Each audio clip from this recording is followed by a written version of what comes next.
And most of the time, women don't know how to identify ovulation. And yes, you need to ovulate in order to get pregnant, right? We know that. It's the only time in the cycle that you can actually get pregnant. But ovulation isn't just a sign that it's time to have a baby, it's a sign that your hormones are in harmony and your other systems of the body are happy and healthy and feel safe in order to have a pregnancy.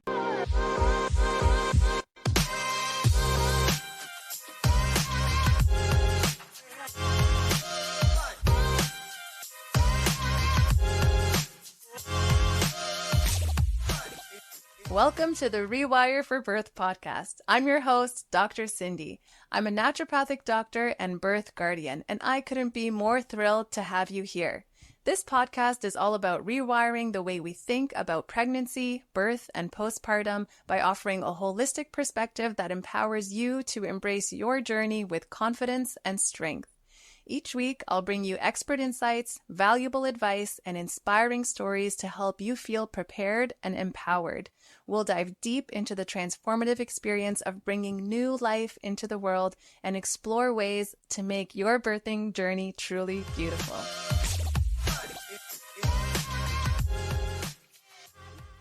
Please remember that although Cindy is a naturopathic doctor, she is not your naturopathic doctor. This information is made available to you for educational and informational purposes only and should never be used as a substitute for medical advice. Please see rewireforbirth.com/disclaimer for details. On today's episode of the podcast, we have my dear friend and colleague, Ellora Pollard.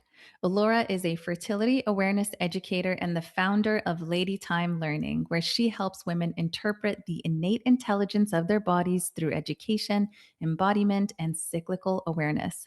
Blending functional lab work, strategic supplementation, and soul centered coaching, she teaches women how to understand their menstrual cycles as a health dashboard, not a mystery to manage or suppress.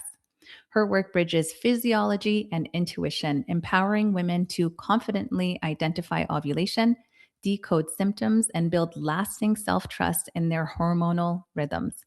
Through her signature program, In Tune, What Does Your Period Say About Your Health, and her podcast, she equips women with the knowledge and skills they were never taught so that they can lead themselves with clarity, confidence, and cyclical wisdom.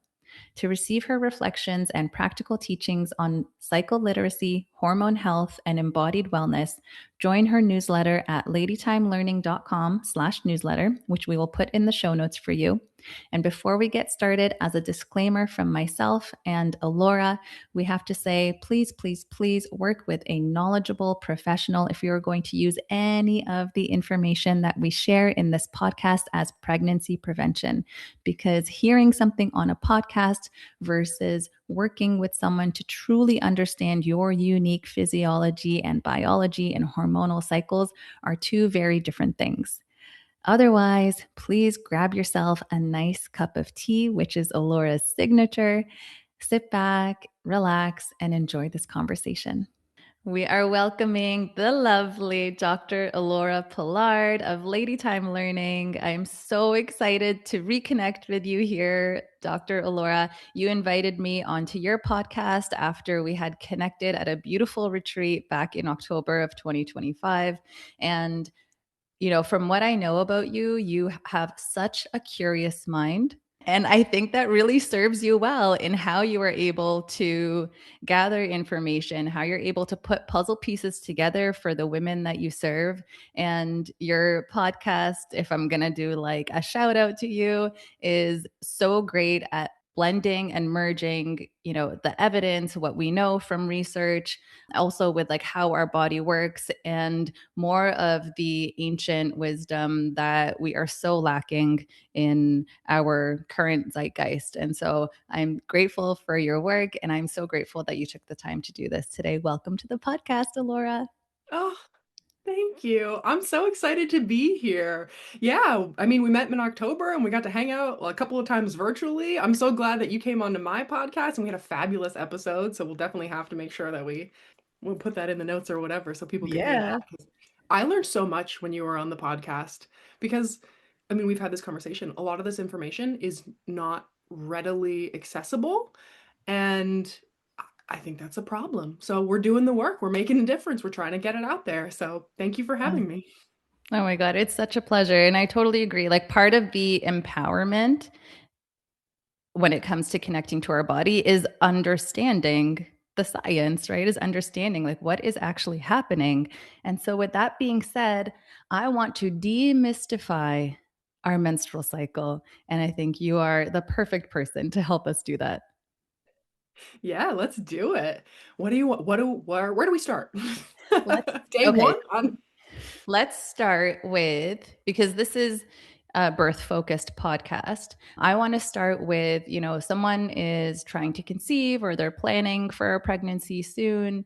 And they're just trying, like, first of all, they don't know where to start. We hardly get this taught to us in school. And so they're just trying to understand their body. They're trying to, like, when am I ovulating? What is actually happening? What do these symptoms and signs mean? Yeah. I also find that oftentimes, unfortunately, when women are trying to conceive, they often don't even start to think about these things until it's not going how they want with they're not getting pregnant. So when these conversations arise, the first question that I ask is, are your cycles regular? Are you ovulating? And most of the time, women don't know how to identify ovulation. And yes, you need to ovulate in order to get pregnant, right? We know that. It's the only time in the cycle that you can actually get pregnant. But ovulation isn't just a sign that it's time to have a baby, it's a sign that your hormones are in harmony and your other systems of the body are happy and healthy and feel safe in order to have a pregnancy. So, identifying ovulation is one of the first things that we talk about, but this is also tied in with so many other things. Now, how I teach cycle tracking, I actually don't use basal body temperature because if you're not sleeping regularly, that may not be the most ideal form like of birth control or identifying when ovulation is approaching. And honestly, basal body temperature is helpful after ovulation has already happened. So I use Kind cervical of mucus. annoying to track, I gotta say. It's annoying to track. Yeah. You got these, and if you're using a digital thermometer, like it's an easy read, but if you're using like one of the old school mercury flick it and read it things, like it's tiny little lines. And you should be very consistent every single day. So it's a data point that we can use, and I think temperature is important when we're evaluating maybe like thyroid health. But if we can predict ovulation without having to make sure we wake up at exactly the same time every day, and we have a thermometer that we can read, and we're sleeping regularly, let's make it more simple. Let's keep it simple. Let's And keep so it I simple. yeah, exactly. Cervix position as well is not something that I go into when I'm initially teaching women this either, which is another marker that we can use. But the cervical mucus that we see changing throughout this cycle can give us an indication of our hormonal activity on the inside. So if we start at day one of the cycle, day one is the first day that you are bleeding with having an intervention of a pad, a tampon, a cup, a disc, whatever you prefer to use. And then after that bleed period, you typically, ideally, have a period where there's no discharge. But then you start to see a discharge, see cervical mucus. And that cervical mucus is an indication that estrogen is rising.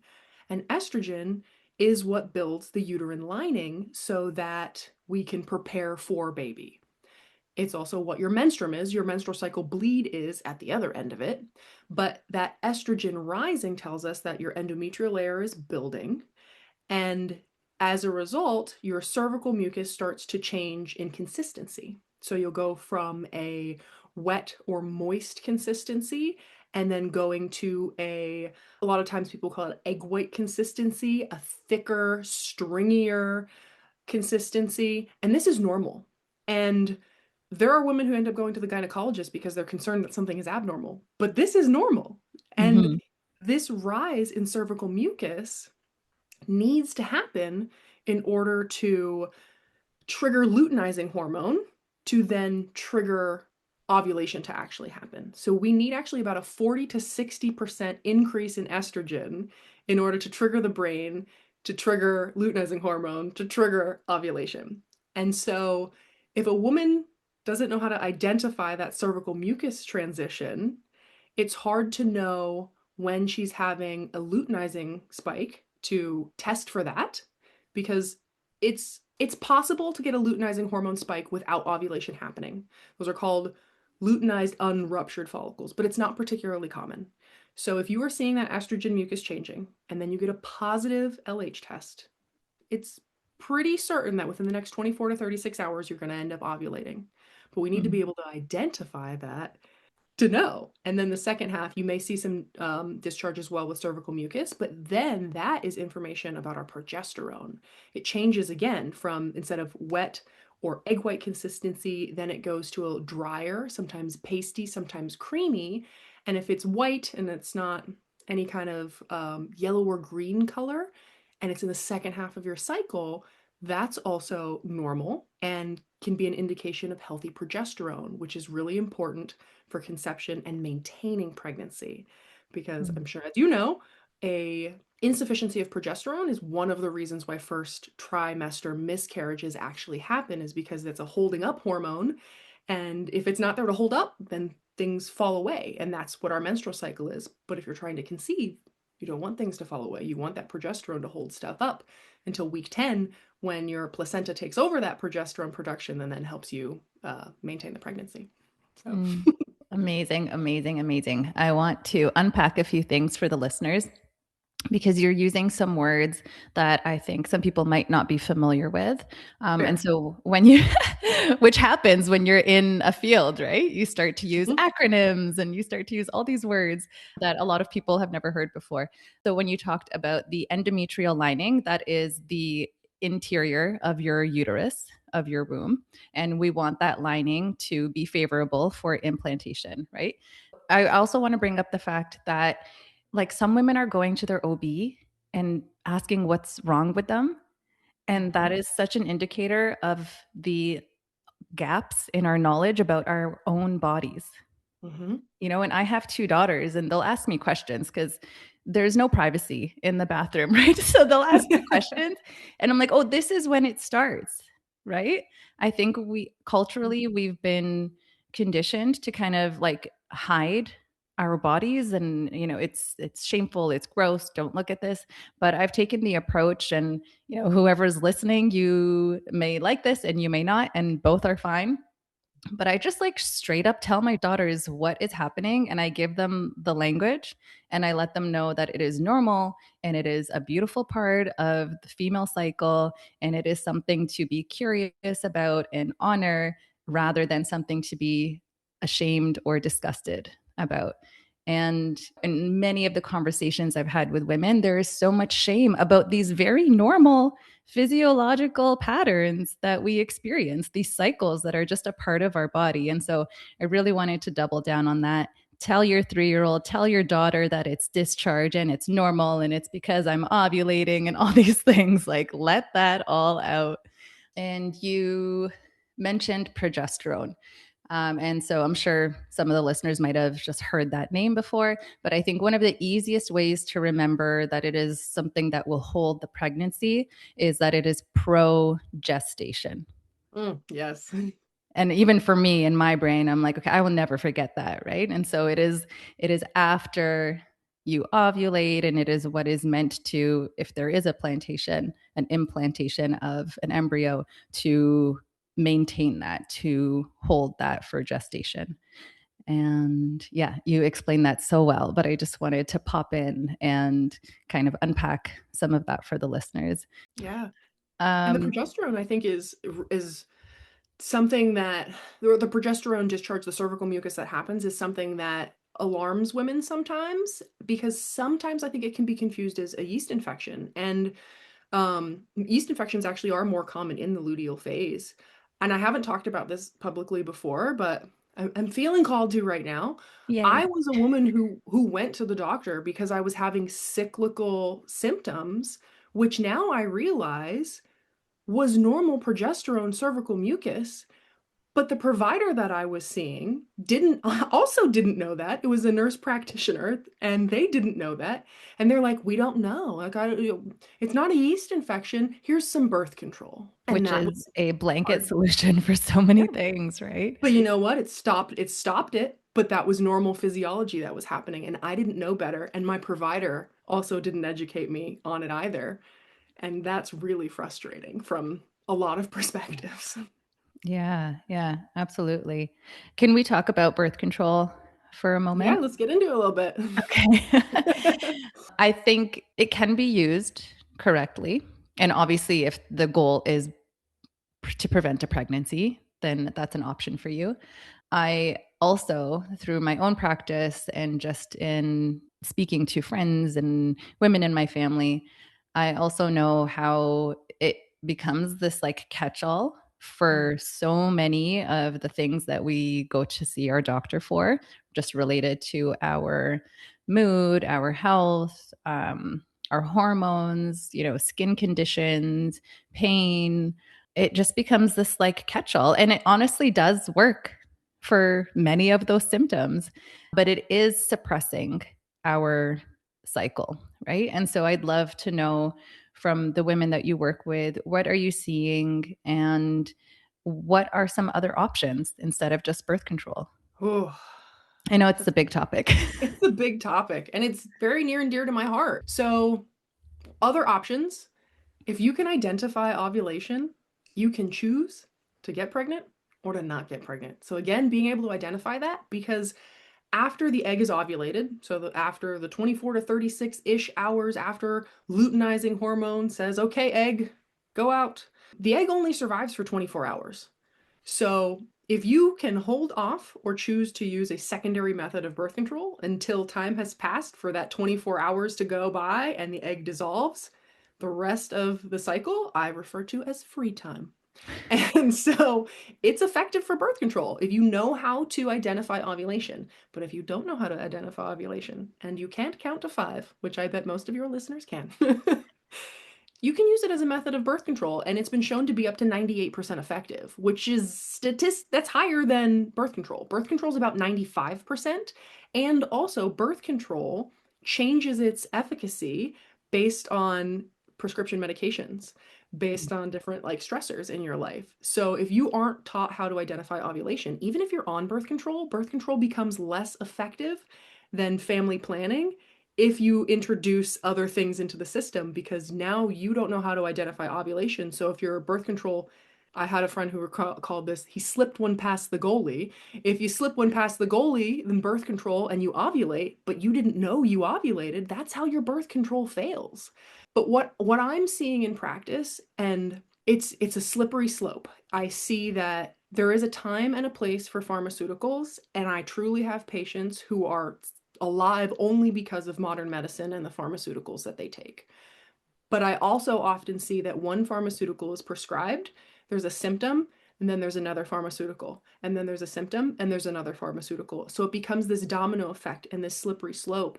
And with birth control specifically, there are a lot of drug induced nutrient depletions. So, how a medication works, whether it's over the counter or it's prescription, it can use or block or bind up the things that your body needs to do all of the things. You have basically 5 things that you need to do all of the things in your life. You need fats, carbs, proteins, vitamins, and minerals.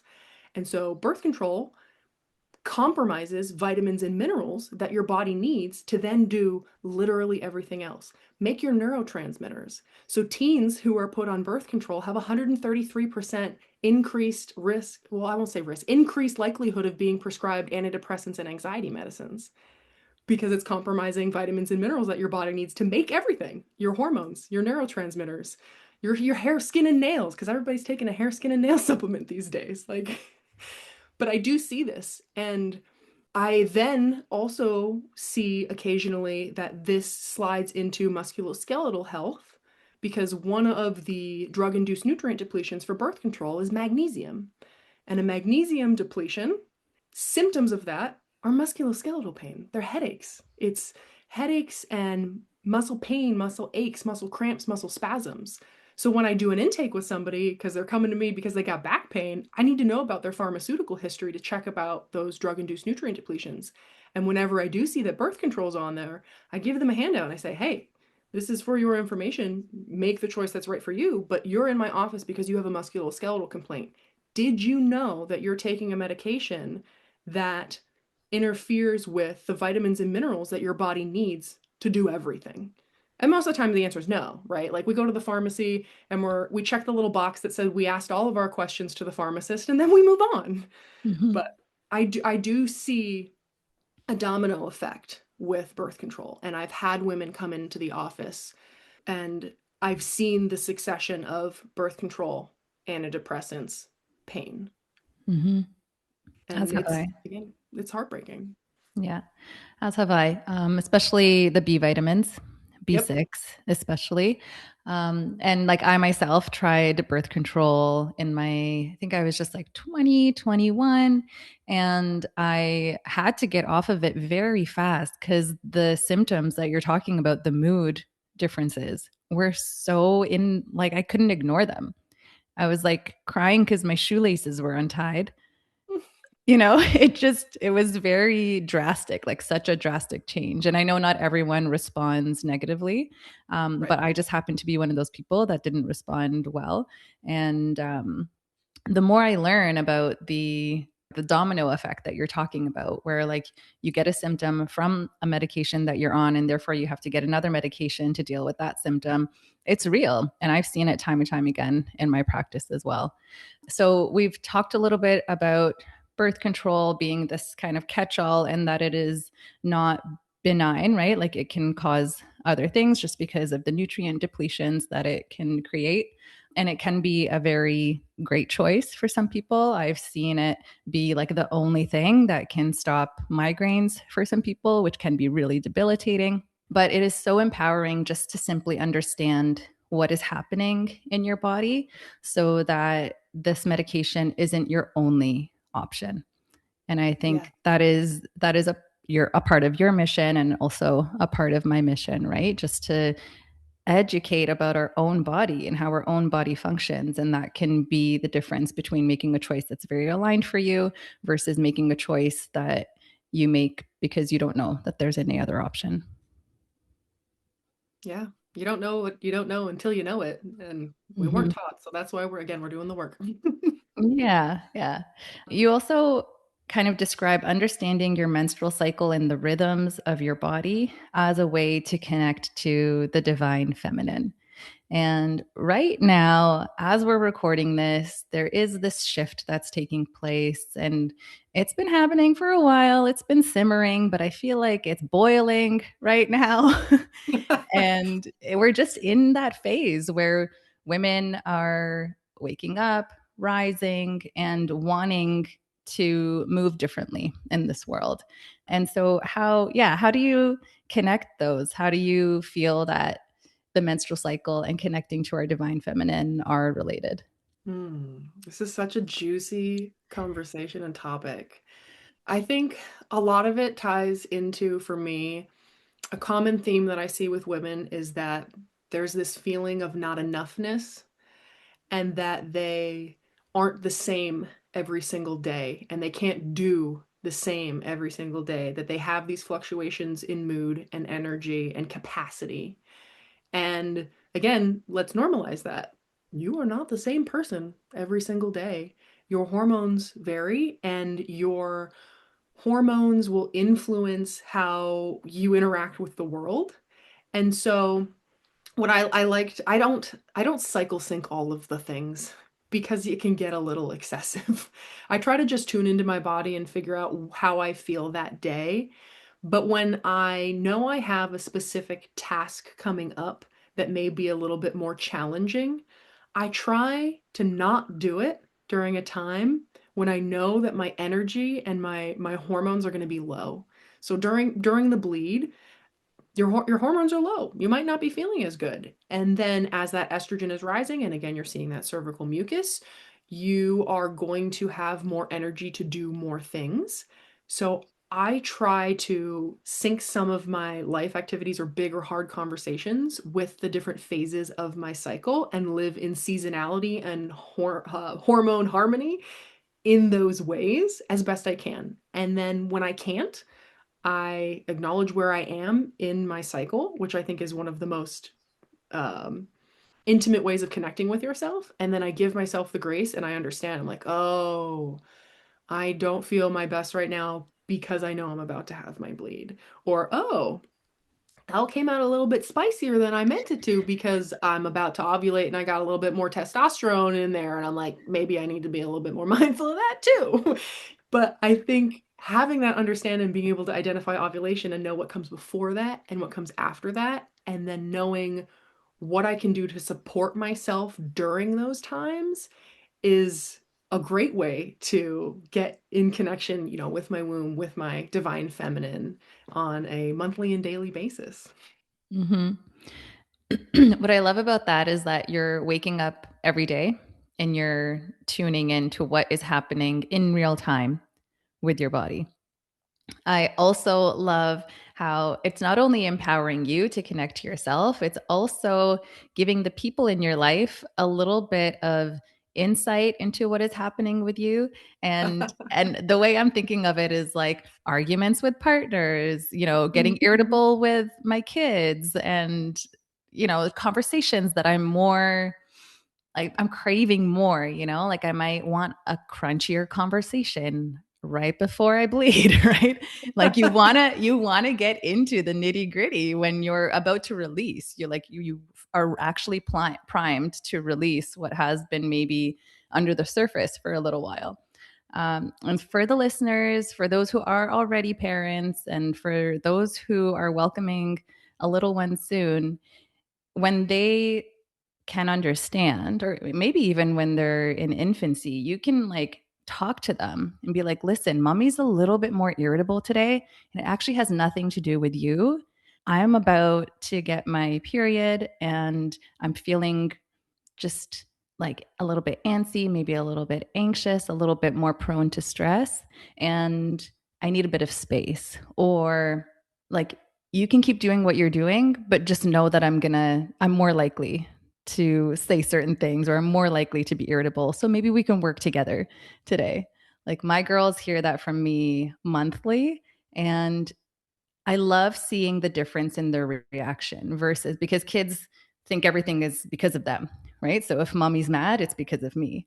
And just know, like, I just see the relief on their faces, and they're more likely to just like let it roll off their shoulders and move on to playing because they know it's not about them. And so I think that is empowering for in parenthood and also in partnership. You can let your partner know, like, listen, this is where I am in my cycle. This is why I want to have this conversation, or this is why I'm responding in a certain way. And I think that just helps to create a little bit more intimacy within the family unit.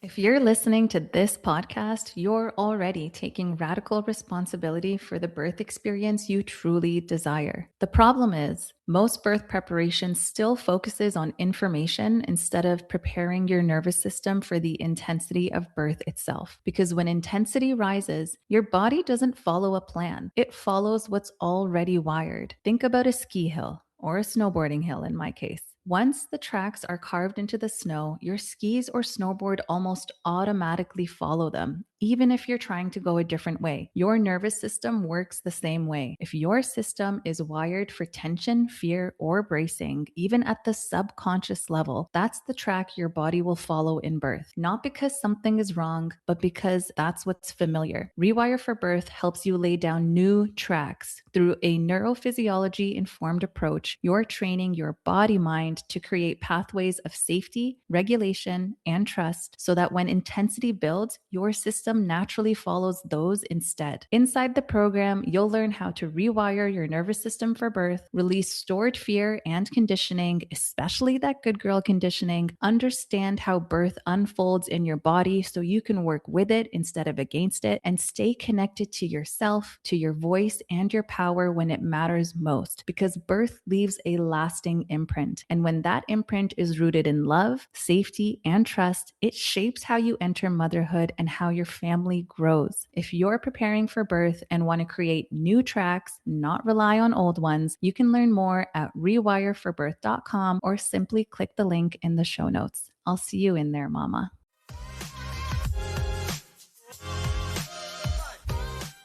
Oh, yes, absolutely. And I can speak from the partner standpoint. If you are using this as a method of birth control, you have to loop your partner in on it. Mm-hmm. And it really helps because ironically, if you are fertile and having a good time in your relationship, you're going to want to have intimacy during that time period. And so if you're using this as a method of birth control and you're not informing your partner of when your fertile window comes and they're trying to make any sort of advancements and then you decline those advancements, that can lead into some maybe some resentment or some headbutting because then your partner may feel rejected. So you really have to loop your partner in if you are using this as a method of birth control.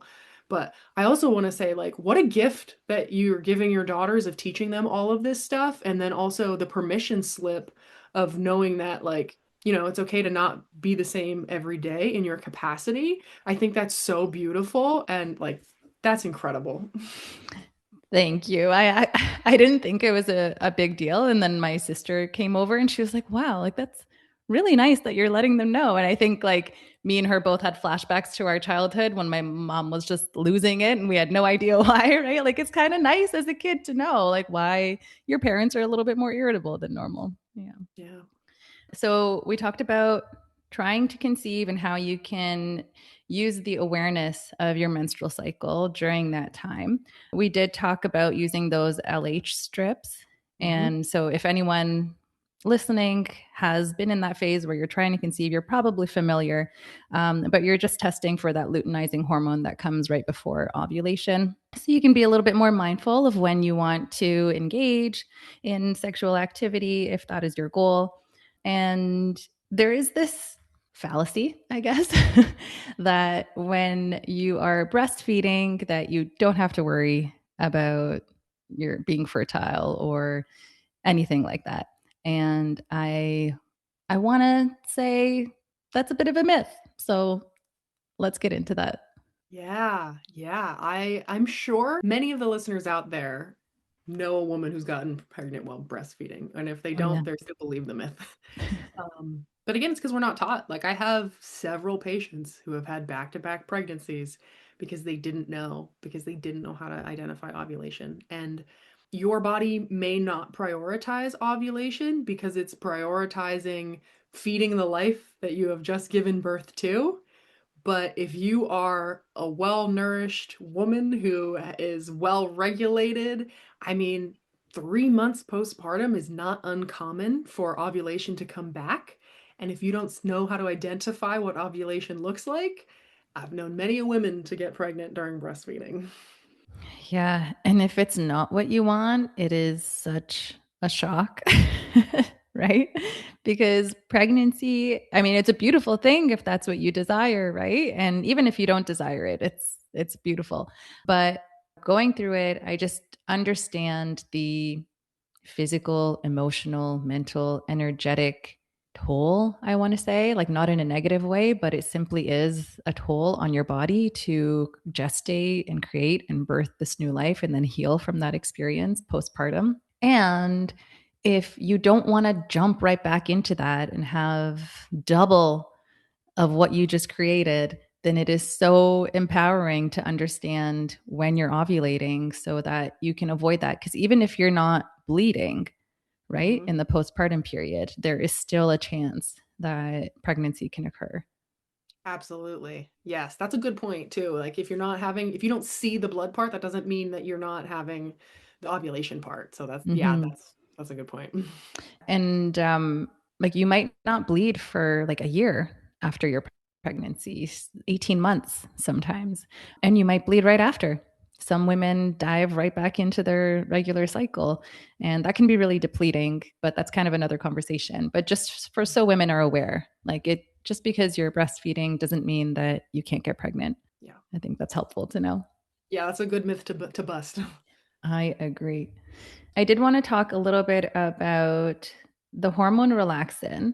We've had a Mm, little bit of a conversation before hitting record, and it's funny. I was like, oh, we haven't really talked about it on this podcast, even though it's like a pregnancy and birth podcast. So I think you, being the chiropractor and amazing functional medicine practitioner that you are bringing this to our attention because it is a hormone that is active right from the moment of conception.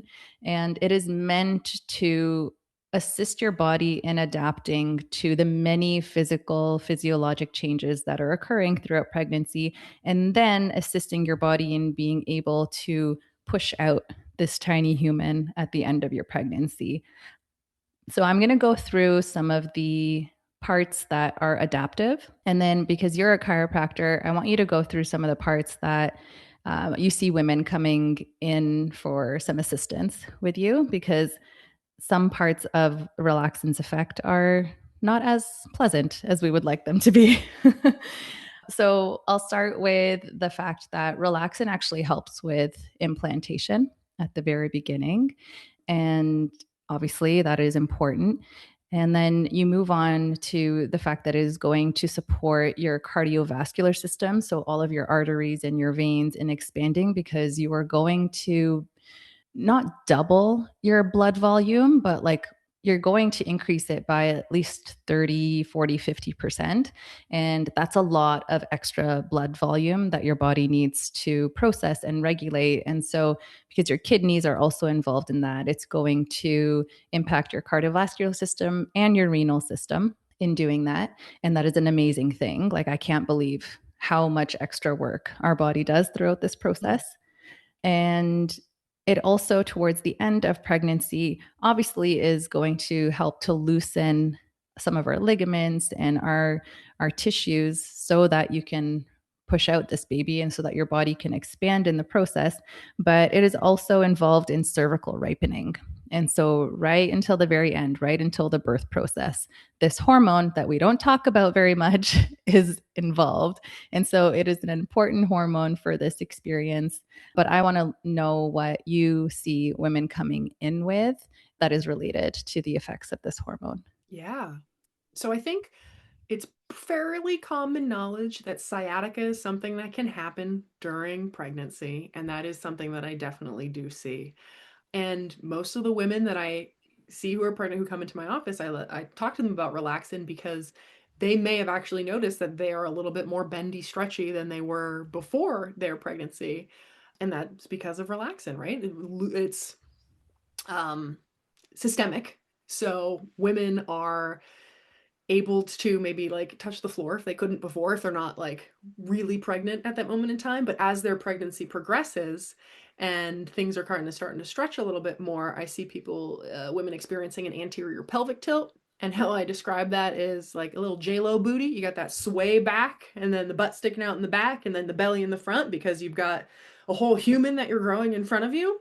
So that change in, biomechanics can affect up and down the kinetic chain, the movement chain. So if again, it's a domino effect. If you move one area of the body forward, then the parts above and below are fair game to be affected by that. So if you've been stuck in one position for an extended period of time and now all of a sudden you're growing into another, that can change the biomechanics of your thoracic spine, which can change the biomechanics of your neck, which can change the biomechanics of your hips and your knees and going down or up. So a lot of times when I do adjust women, pregnant or not, I do adjust full spine because of that connection above and below. But with pregnant women, for sure, I see that J-Lo booty, that anterior pelvic tilt as their pregnancy progresses, and then sometimes their knees change a little bit too. So sometimes I actually put women on orthotics during pregnancy. That happens sometimes, but Mm-hmm. yeah. Yeah. And it can even impact our pelvic floor, right? Which is obviously really important as we get towards the labor and birth process, because how you walk really impacts the knees, which impacts the pelvic floor and the hips and everything. And so this is definitely something to take into account. And what would you suggest is should be a focus of strengthening so that we're not so susceptible to the effects of relaxin, which we need throughout this process, but we also don't want to be in pain or have all these aches. We want to be able to sleep at night. What do you suggest is good as kind of like countering some of the movements that take shape? That's a good question. Strength training. Mhm. Being mindful of capacity, but strengthening and in being able to engage those core muscles, being able to engage the pelvic floor. I really wish that pelvic floor therapy was something we also talked a little bit more about as well. And I think it's probably underutilized by a lot of women. It's strength training for your pelvic floor. That's what it is. But being able to engage those deep core muscles and even just breath work is also going to engage your core as well. And practicing that stacking of the hips and the ribs that way is a good thing to practice. But I kind of went off in a different way in my brain here. I'm thinking, like, as far as preparing for pregnancy in general, relaxing as well. I see a lot of moms who get mommy arm or like mommy thumb. So start lifting now because you think like 7.5, 8 pounds is light until you have to hold it for hours and hours and hours and hours and hours. Mm-hmm. And then relaxing on top of that compounds it afterwards because it can be in your system for an extended period of time. But if you kind of get ahead of that a little bit with strengthening and being able to control that, that's functional movement, that will help you in the long run doing some mobility work. Because strength is good, but you need to be able to use it functionally in different ranges of motion. So, what we're supposed to be doing, just exercising, doing some strength training. Mm-hmm. Absolutely. And getting some of those essential vitamins and minerals in that are, and protein, like all the things that support muscle function and movement and brain function and like all the things, right? Like the five that you listed, we need it from before we get pregnant into the postpartum period, obviously throughout our whole life. I actually had to wear the pregnancy, not the pregnancy belt, just the pelvic belt. Mm, And I felt like that really helped. So that's also an option with, if you're seeing a physiotherapist or a chiropractor, it just kind of, because there's so much laxity, it just kind of holds things a little bit better. And then you're less susceptible to some of the SI joint pain that can come mm, along with pregnancy. I did. So in my first pregnancy, there was some concern of a breech baby. And so I dove into all the things that I could do to turn my baby. And one of the things was something called a Webster technique that chiropractors do. And the reason I'm bringing this up is just because I want people to know that there are options, right? Because if I had only listened to my midwife at the time, the solution would have been a C section. And that's okay if that's what's necessary. But there are things you can do. And from what you know, Ellora, what is the Webster technique? yeah. And yeah, it's used in when there's breach, but also for other reasons as well. Hmm. Yeah. I utilize Webster techniques daily. Webster's technique was basically to optimize the musculature in the pelvis region. There's a leg length check that I do where patients are face down on the table, and then I lift both of their legs up at the same time. And if one leg goes back further than the other, then that cues me into areas of the sacrum and the pelvis that need to have some muscle work done. And then I'd recheck again. And then if it has changed, then I don't need to adjust. But if it hasn't changed, then I adjust. And the way those legs are further or closer or whatever, that tells me where to adjust.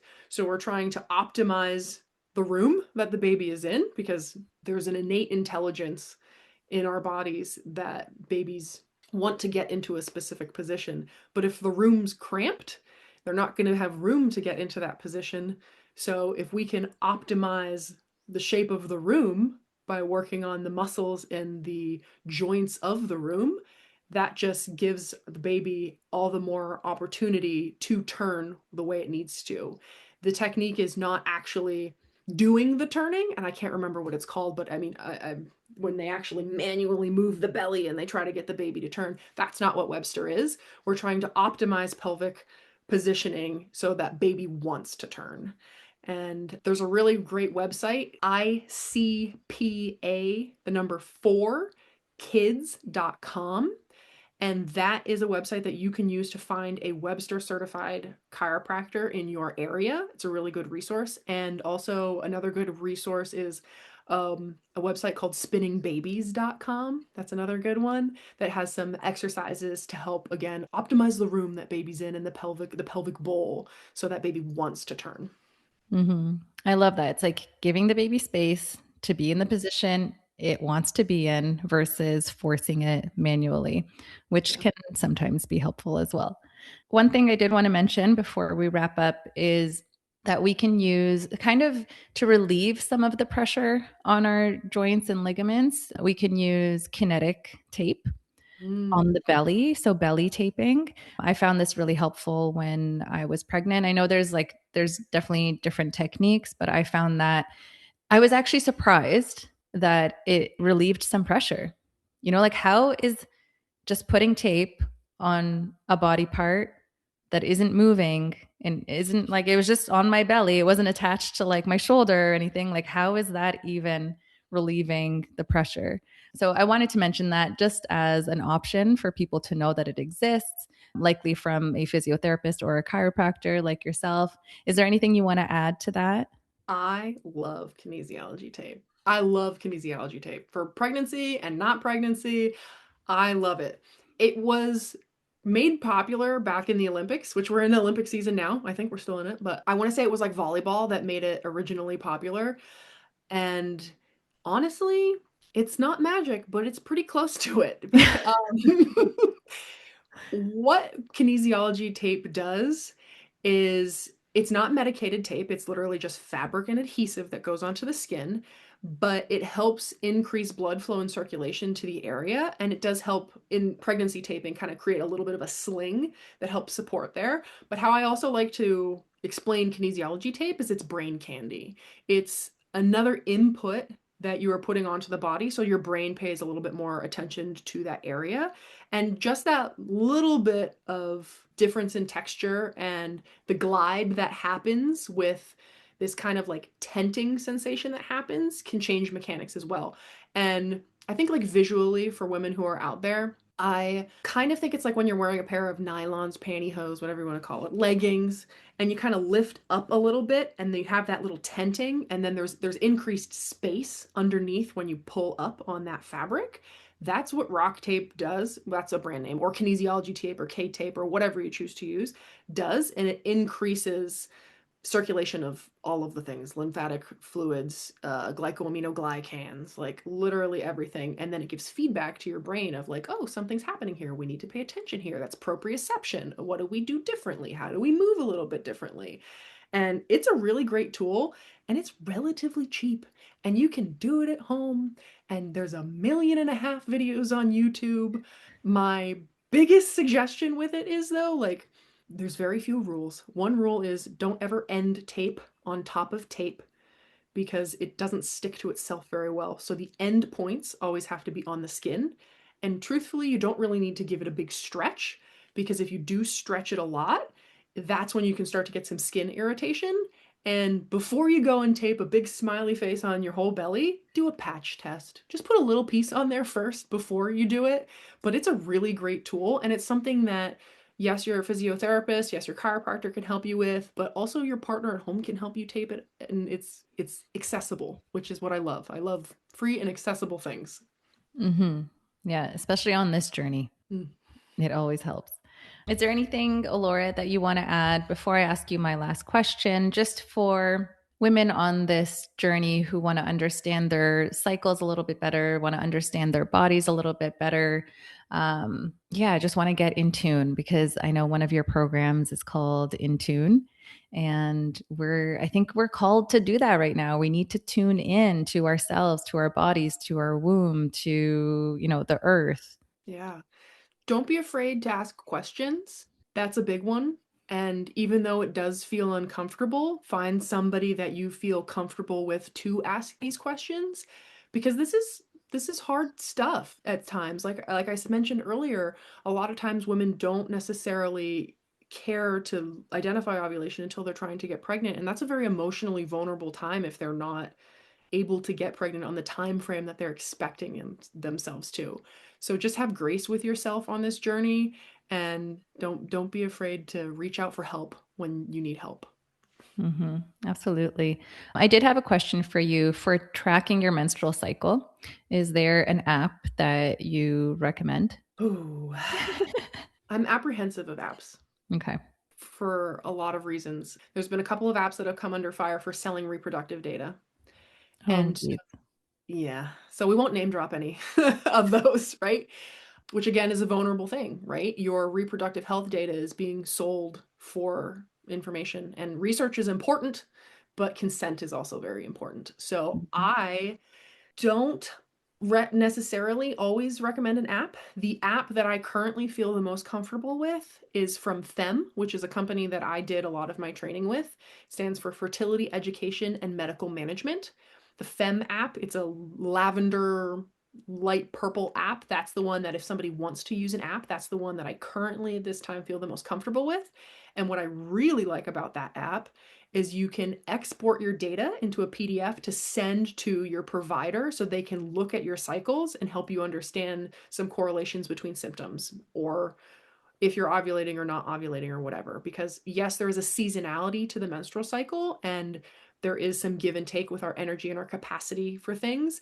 But if you are having debilitating symptoms on a regular basis, we need to acknowledge this, write it down, kind of try to remove judgment, and then again ask for help when it's appropriate, because we shouldn't be having a debilitating symptoms.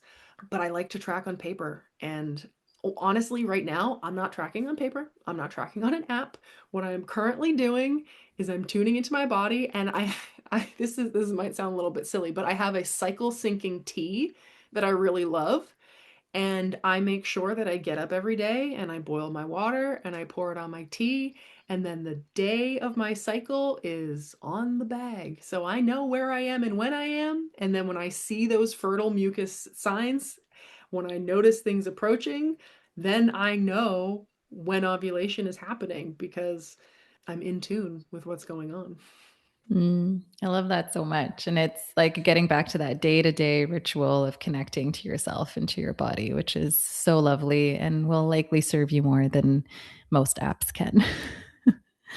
As my last question, Alora, because this is a birth podcast, I really feel that there just is this profound imprint that takes place when a new life is entering this 3D reality that we all inhabit. And, when oxytocin does its thing, that is an imprint of love and safety and trust. It's like this big welcome party for this new life. Unfortunately, what is happening in about 45% of cases is that is an imprint of mistrust and trauma and fear and survival mode and protection mode. And that's okay. There's so much that we can do to repair. But a part of the mission for this podcast is why repair when we can prepare for Mm, this experience. And when we support enough women and families, we are going to be imprinting a whole generation that is going to be moving through the world from a place of love and safety and trust instead of fear and survival.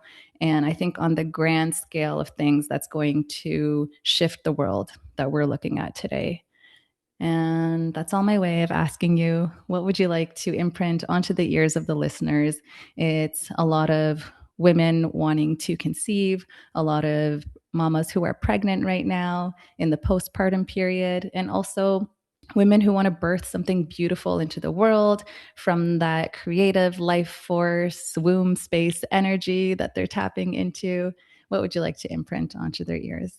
oh my goodness, goosebumps. That's such a big question. I also just love what you said. Why repair when we can prepare? Like, wow, that's so powerful. And we can repair, and your body is resilient and it wants to be healthy and happy. But what would I like to imprint? Oh my goodness, that's such a big question. I think again, it comes down to honoring your capacity, not making yourself wrong for it, practicing non judgment with what you're observing because you are capable. And sometimes you need to ask for help, and that's okay. And you are still enough, even if you do need to ask for help. That doesn't have anything to do with your enoughness.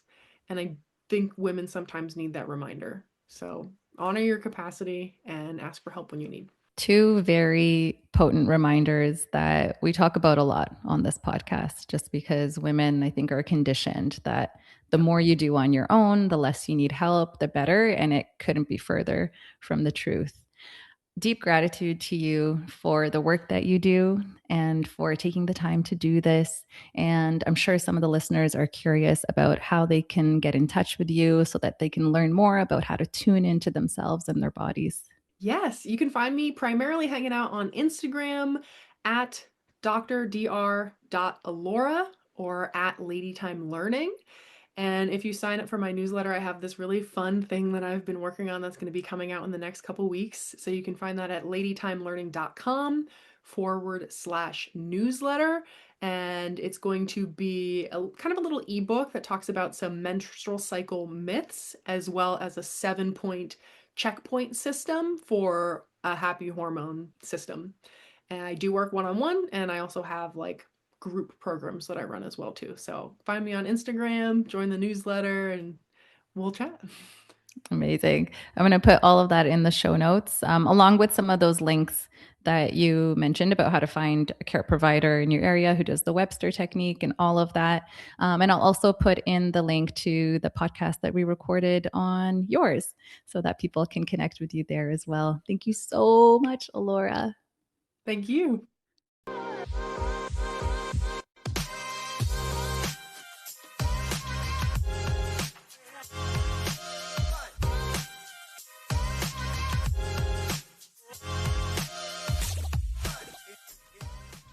Thank you so much for joining us on today's episode of Rewire for Birth. We hope you found our discussion inspiring and empowering. If you enjoyed the episode, we would greatly appreciate it if you could leave us a review on your favorite podcast platform. Your reviews help us reach more listeners and spread the message of holistic, empowered birth experiences.